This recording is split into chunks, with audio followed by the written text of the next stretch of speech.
And what about the friction between the, let's say, Gen Zs and the organization that they're part of? Before they get to be the leader of it, they're having to, there's a meeting, there's a compromise of values and minds there in a way that I've never experienced before. That sort of resistance to this is who I am and take it or leave it. Right? That's something to your point. Like most of us kept ourselves small and just tried to fit in. That's causing challenges for leaders now in a way that's never caused challenges before. How do we navigate that? Output, I think, is the simple answer. Does it matter?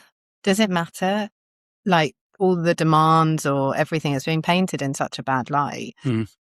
It will matter if you're not performing. Yes. But does it really matter if you really center your business on outputs? And then when it comes back to those human conversations we were talking about, it's a very human conversation. You meant to do this, you didn't do it.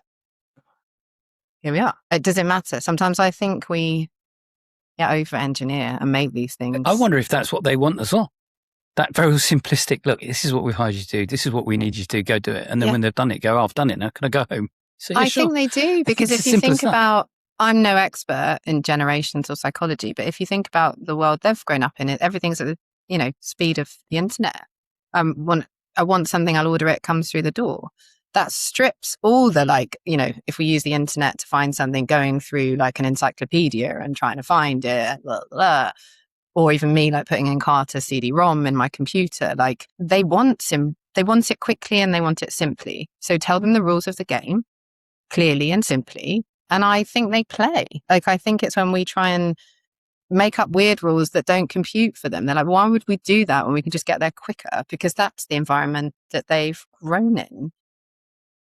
In your role, sorry, did you want to say something?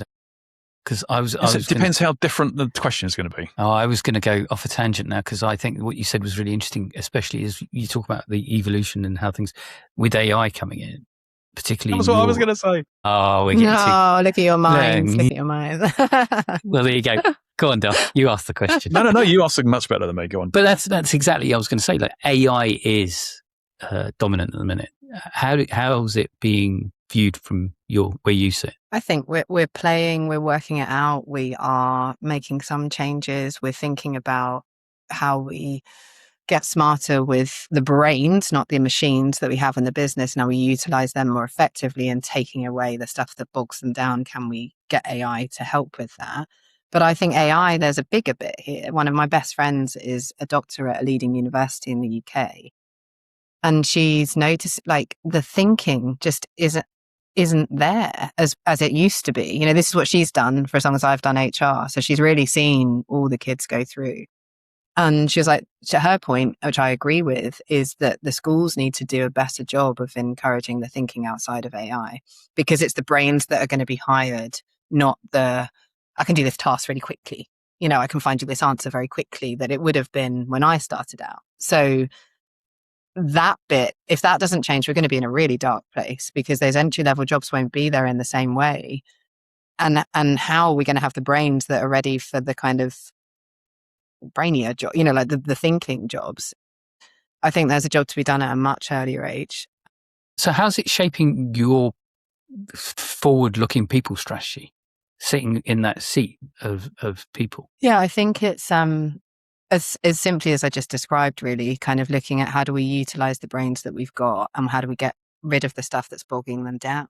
Even my team, right? The amount of times they're asked, where do I find my payslip? And so now we've just launched like and it's continuing to evolve, but somewhere where people can just ask all their lovely questions and they'll get the answers. But that will save so much time on the coordinator in my team's job, which means that her brain, which is being underutilized at the minute, can partner with me on things like, let's design a workshop on, sacred art of leadership. Let's like work together on that. And she would love that so much more. So that I think is really exciting, but it's an evolution we're certainly going through at the minute. Excellent. Amazing. Thank you.